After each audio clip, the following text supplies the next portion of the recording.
First run, the first ascent on the push suspension on the MTe. The 9.1, this is a version 2. It has a sub chamber. We're gonna leave it open right now. When it's open, it acts like version 1. And I probably have 175 miles on the stock Fox performance suspension. So let's see how this does. Here's my second 9.1 fork. I have one on my 140 that I've been running probably 9 months. Oh, sensitivity right off the bat, much better.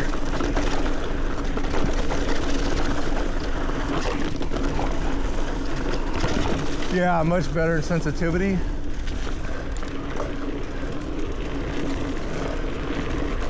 There's about a 20-ish mile break-in period.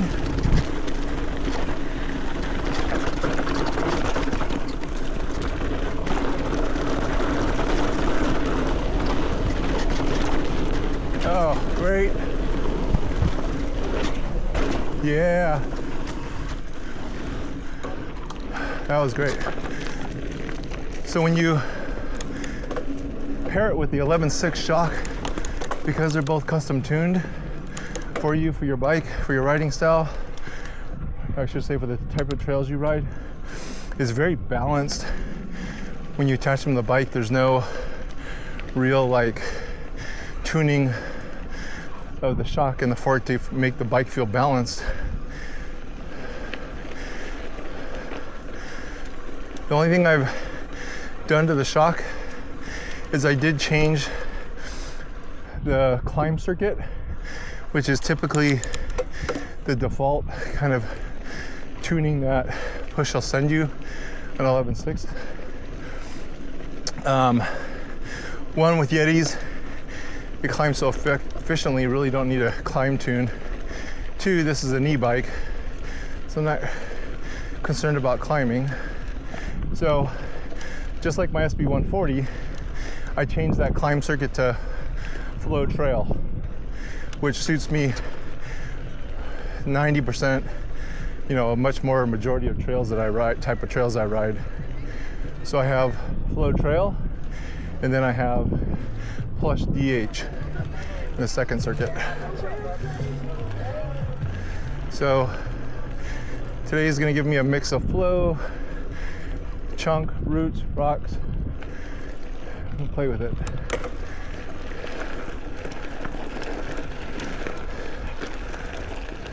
More flow.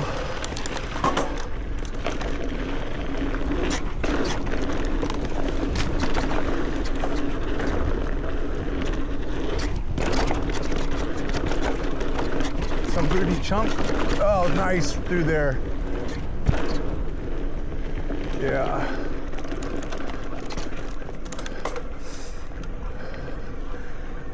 That feels better than an air fork through there.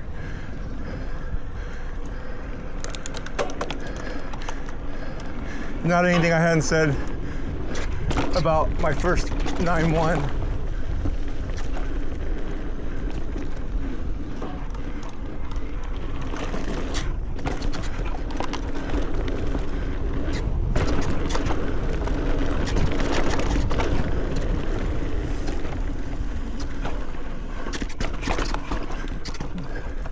Tracks well.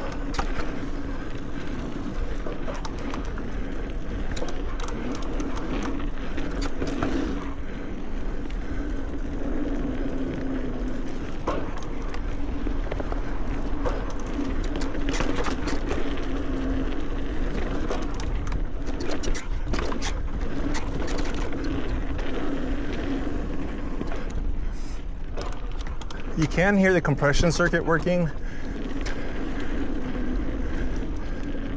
It's the same compression circuit that's in the 11.6.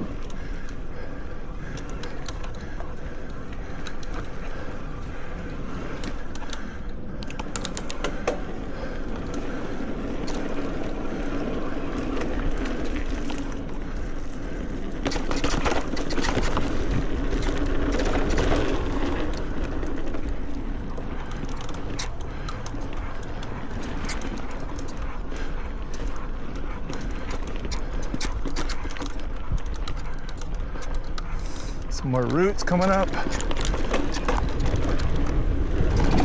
Ah, nice.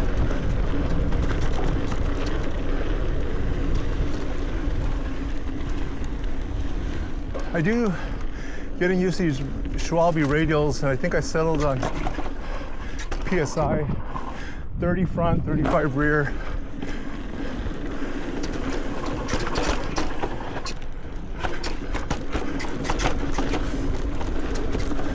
That seems to work for me. More roots. Just so smooth through there.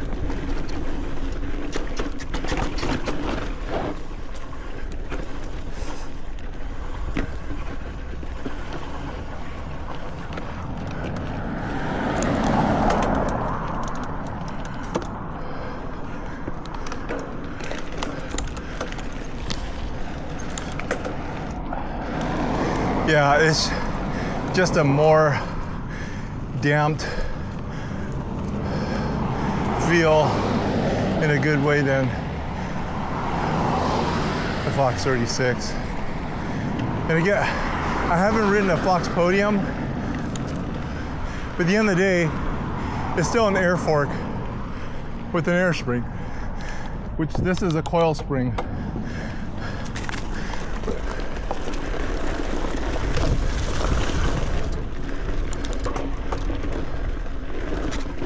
Hey, little bunny.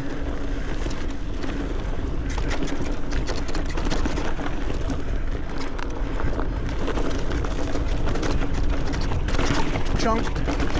Bam, bam, bam, bam, bam, bam, bam. Yeah.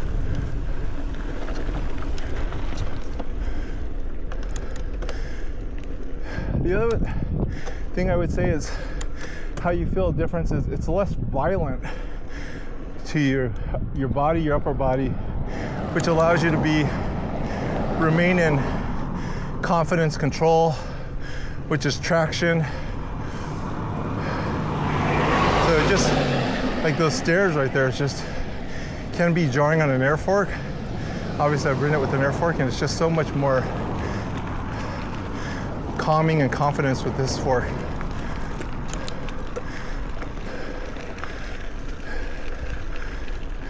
Good stuff. All right, we're gonna drop Cinderella. Fork subchamber still off or open, and shock is still in flow trail. It's a Saturday afternoon, so they're probably hikers, so we'll just cruise through.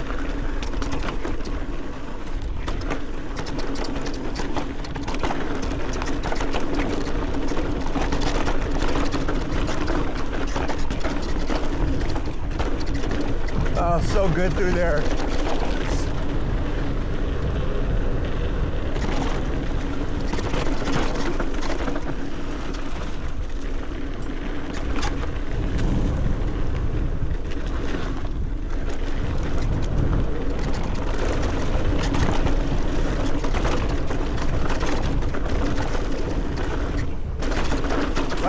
Rider. Thank you.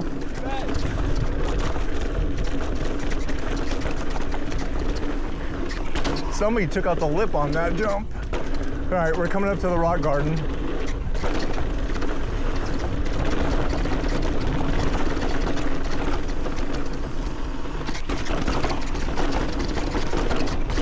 Oh, nice.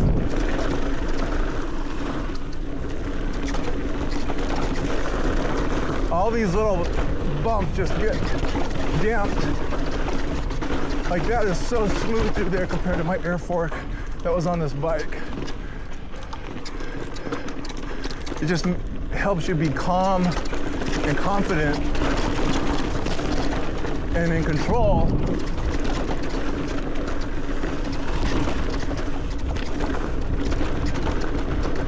They're coming in some chunk.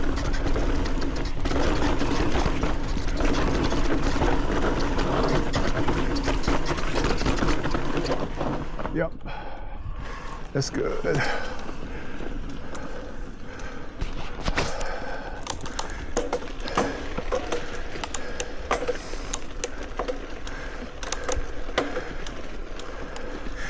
the whole ride experience just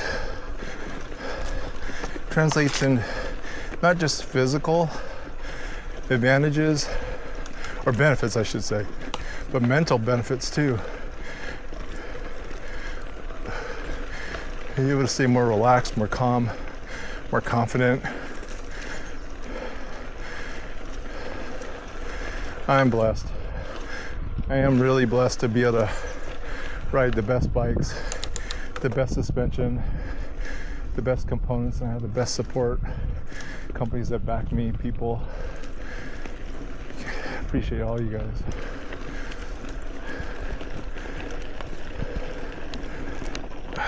We are, I should say, get this going.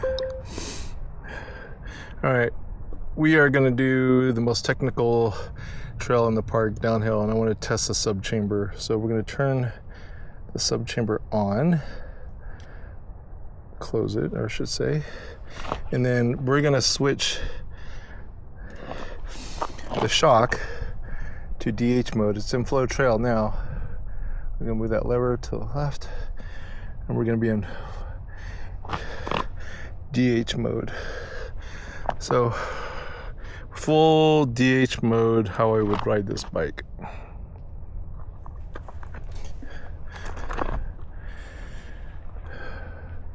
I'm gonna cruise through and just see how it feels. Again, it's a weekend, so there's always hikers and they're on the wrong spot.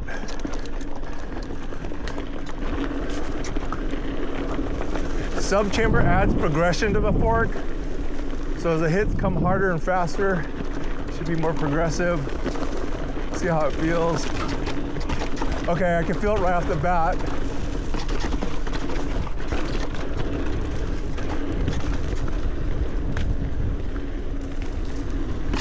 Yep, feels more like an air fork. But I imagine it's like perfect for North Star type riding. Okay, here we go. Oh yeah, more support all through here. Wow.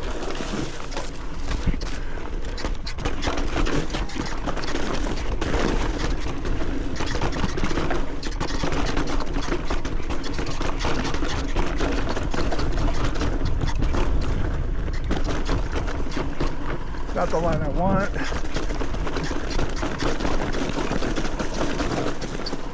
But wow, yep, the support's there.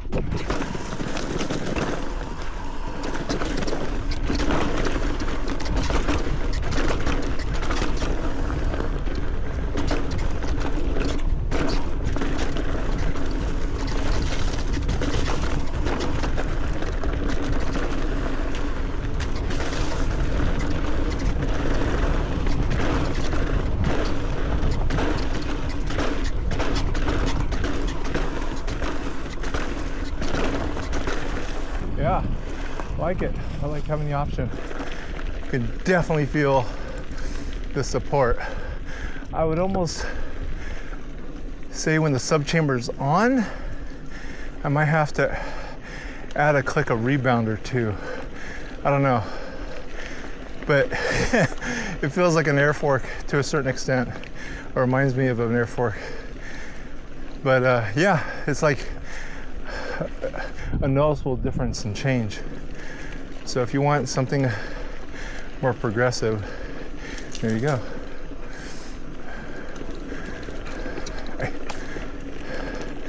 I like it. I can tell a difference from my version 1 sub chamber, having a sub chamber, versus my version 1 fork does not have a sub chamber.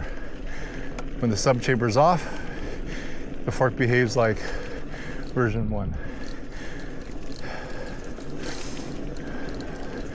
Nice job, Push. Nice job, Darren. I think if you hit big stuff hard and fast, this would be good. All right, we're gonna turn sub chamber off. I can actually just reach down and do it. I'm gonna turn the shock back to flow trail. I'm gonna hit this flow trail.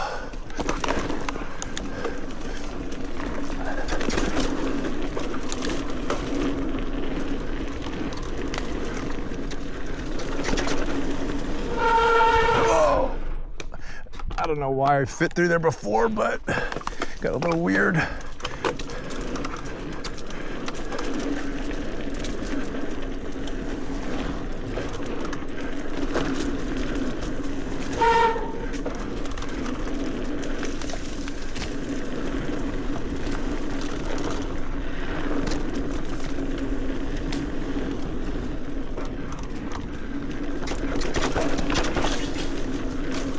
It's like with the sub chamber on, I could push and pump through that chunky stuff with good support without it feel like the fork was gonna wallow.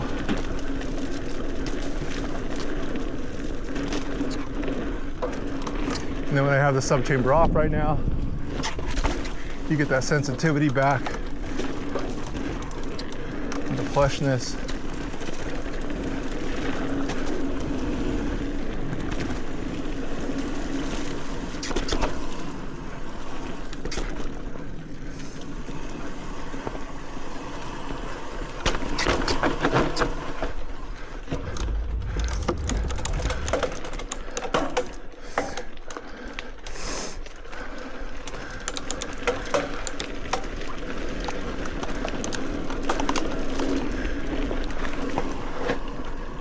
Just me.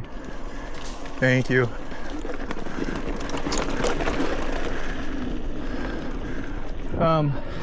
There is a weight penalty adding the push suspension front and rear compared to what it was.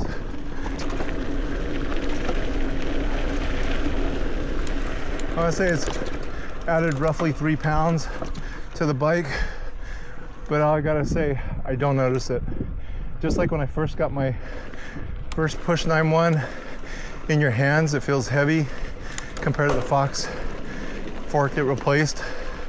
But once you put it on the bike, you don't even notice it. You don't notice the weight. Hi.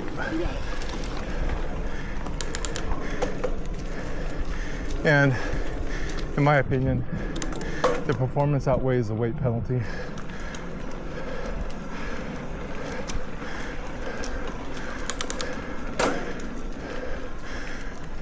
If you think about it,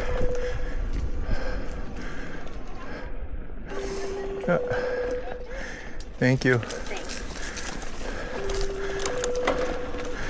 Mountain bikers, or I should say, the bike manufacturers have gotten away from trying to make the lightest, greatest things. If you look at the Orbea Rayon, you can get into DH setup or enduro setup, same frame, just depends on link. You actually have the ability to add weight, and downhill races are adding weight to their bike. And that's why e-bikes ride so well, because of the added weight down low. So far, so good.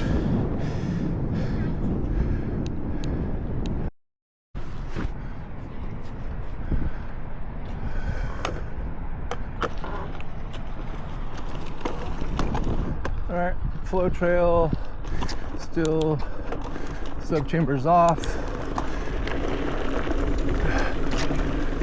Shocks in flow trail.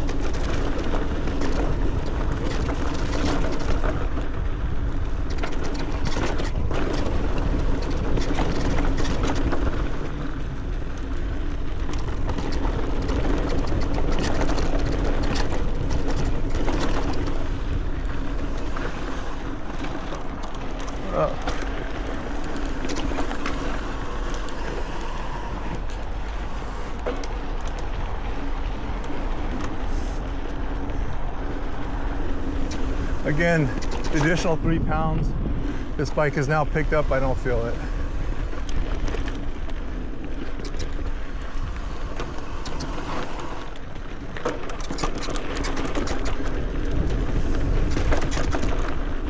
Some are gonna argue, oh man, you're close to a full power e-bike weight.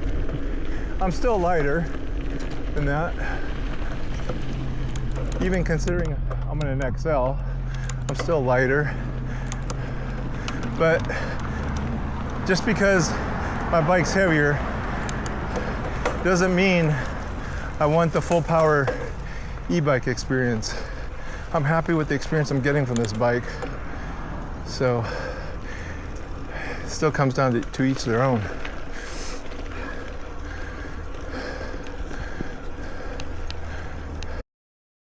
First day with the MTe fully pushed. 9.1 fork version 2